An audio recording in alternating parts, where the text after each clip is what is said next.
कई वर्षों से जो हमारे अस्तित्व और पहचान से जो खिलवाड़ होता आ रहा है, ये अगर हमें नहीं देती है तो फिर हमारा जो समुदाय है कहीं ना कहीं बहुत इसमें पीछे चला जाएगा। और हमारे समाज की सबसे मुख्य मांगें हैं कि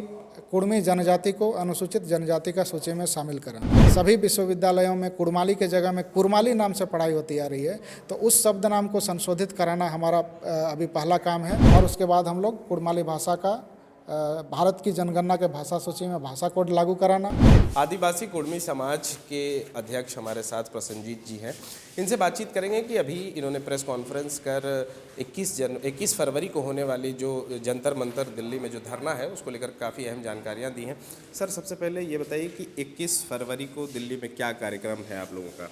सबसे पहले तो मेरी और आदिवासी कुड़मी समाज की ओर से आपके चैनल को बहुत बहुत धन्यवाद और आभार। 21 फरवरी 2024 को जो अंतर्राष्ट्रीय मातृभाषा दिवस का दिन है, जिस दिन पूरे विश्व में अपनी मातृभाषा को लेकर के लोग अपना कार्यक्रम आयोजित करते हैं, तो हमने भी अपनी मातृभाषा कुड़माली के मान सम्मान में उस दिन दिल्ली के जंतर मंतर में एक धरना कार्यक्रम का आयोजन किया है। और इस धरना कार्यक्रम के माध्यम से हम लोग वहाँ पर झारखंड, बंगाल, उड़ीसा और असम के अलावा दिल्ली में भी हमारे जो समुदाय के लोग रहते हैं, सैकड़ों की संख्या में वहाँ पर जुटेंगे और अपनी भाषा का जो महत्व है उसको हम लोग वहाँ पर प्रदर्शित करेंगे। अपने संस्कृति के माध्यम से, अपने पारंपरिक गीतों के माध्यम से, अपने जो भी पारंपरिक जो शैली है उसके माध्यम से अपने भाषा के महत्व को प्रदर्शित करेंगे। और इसके बाद हम लोग जो गृह मंत्रालय है, गृह मंत्रालय में हम लोग गृह मंत्री जी को ज्ञापन दे करके अपनी जो मांगें हैं उन मांगों से उनको अवगत कराएंगे और उन मांगों को पूरा कराने का हम लोग प्रयास करेंगे। अच्छा, आपके समाज की क्या मुख्य मांगें हैं? हमारे समाज की सबसे मुख्य मांगें हैं कि कुड़मी जनजाति को अनुसूचित जनजाति का सूची में शामिल कराना। लेकिन अभी हम लोग आदिवासी कुड़मी समाज की तरफ से भाषा को लेकर के हम लोग काफ़ी सालों से जो प्रयास कर रहे हैं, जो विसंगतियां हमारे भाषा के ऊपर है उसको हम लोग पहले उसको पूरा करने का काम कर रहे हैं, जिसमें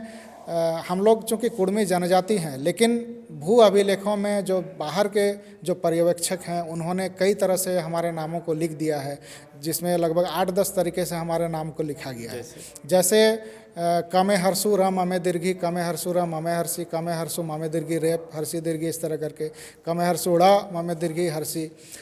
इससे एक दिग्भ्रम की स्थिति उत्पन्न होती है और बिहार और उत्तर प्रदेश, गुजरात के जो कुर्मी समुदाय हैं उनके साथ हमको मिक्स कर दिया जाता है। लेकिन 1891 साल में ही H.H. रिजले जी ने the tribes and caste of Bengal में स्पष्ट कर दिया था कि छोटानागपुर पठार के जो कुर्मी समुदाय है वो और बिहार और अन्य संयुक्त प्रांतों के जो कुर्मी समुदाय हैं, ये दो अलग अलग नस्ल के अलग अलग समुदाय हैं। और 1903 ईस्वी में सर जॉर्ज अब्राहम ग्रियर्सन साहब ने, जो लिंग्विस्टिक रहे हैं, उन्होंने अपनी किताब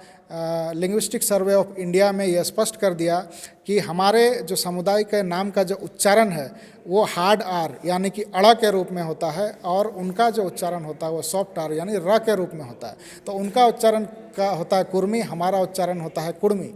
तो ये शब्द नाम को संशोधित कराना है। और इसी तरह से हमारा जो भाषा में जो विसंगति चली आ रही है, सभी विश्वविद्यालयों में कुड़माली के जगह में कुरमाली नाम से पढ़ाई होती आ रही है, तो उस शब्द नाम को संशोधित कराना हमारा अभी पहला काम है। और उसको लेकर के अभी काफ़ी प्रयास भी हुए हैं, विधानसभा में भी बात उठ चुकी है, सरकार ने संज्ञान में भी लिया है, वो पूरा होने जा रहा है। और उसके बाद हम लोग कुड़माली भाषा का भारत की जनगणना के भाषा सूची में भाषा कोड लागू कराना,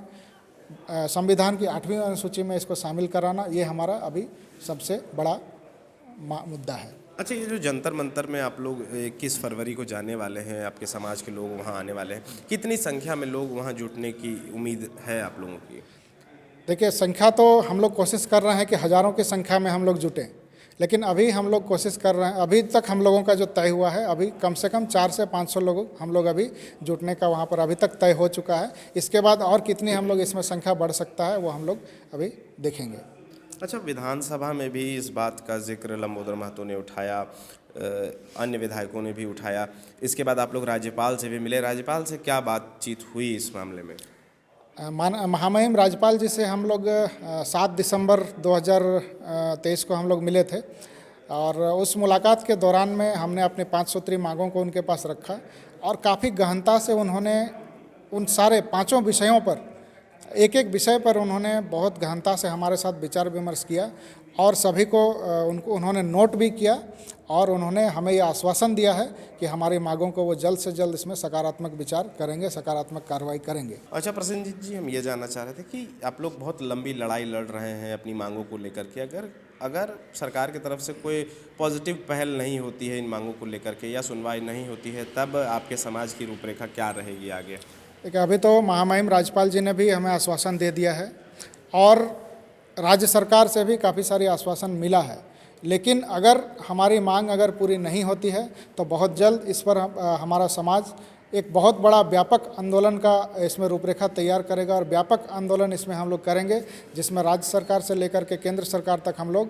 अपना जो समुदाय का जो ताकत है ये हम लोग दिखाने का काम करेंगे, क्योंकि ये हमारे मूल परिचय से जुड़ा हुआ है, हमारे अस्तित्व के साथ जुड़ा हुआ है और कई वर्षों से जो हमारे अस्तित्व और पहचान से जो खिलवाड़ होता आ रहा है, ये अगर सरकार अगर हमें नहीं देती है तो फिर हमारा जो समुदाय है कहीं ना कहीं बहुत इसमें पीछे चला जाएगा और बहुत इसमें वंचना हो रही, अन्याय हो रही है, पक्षपात हो रही है। इसको लेकर के हम एक व्यापक आंदोलन की शुरुआत करेंगे अगर हमारी मांगों को पूरा नहीं किया जाता है तो। TheFollowUp.in. Like, share, and subscribe. www.thefollowup.in